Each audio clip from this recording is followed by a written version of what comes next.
वर्धा जिल्ह्यात आदिवासी प्रकल्प अधिकारी कार्यालयासमोर आदिवासी विद्यार्थ्यांनी धरणे आंदोलन केलं।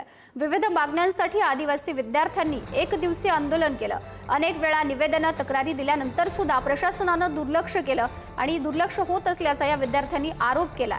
शैक्षणिक भत्ता, निर्वाह भत्ता आणि प्रलंबित वाढीव अनुदान तत्काळ जमा करण्याची विद्यार्थ्यांकडून मागणी करण्यात आली आहे। आज जिल्हा लेवलवर जवळपास 350 ते 500 क्षमतेचं वसतिगृह निर्माण व्हायला पाहिजे होतं, परंतु आजही 125 विद्यार्थ्यांचंच वसतिगृह क्षमतेचं निर्माण केलं आहे या लोकांनी। आणि ज्या वसतिगृहाच्या प्रवेश प्रक्रियामध्ये पारदर्शकता असायला पाहिजे, हे लोक काही पारदर्शकता न ठेवता काही परिचयाचे लोक असतील तर काही नेत्यांच्या फोनवर हे लोक प्रवेश घेतात विद्यार्थ्यांचे। कुठेतरी विद्यार्थ्यांच्या शैक्षणिक आयुष्याची हे लोक खिलवाड करत आहे। बिल्डिंग बांधून द्यायला पाहिजे। त्याच्यानंतर एक शिष्यवृत्तीची जर बाब झाली म्हटलं तर 1 वर्ष आमचं ओलांडून गेलेलं आहे। फक्त कोणाकोणाच्या तर म्हणजे कोणाकोणाची फक्त फर्स्ट सेमिस्टरची झाली आहे, तर कोणाकोणाची शिष्यवृत्ती झाली नाही।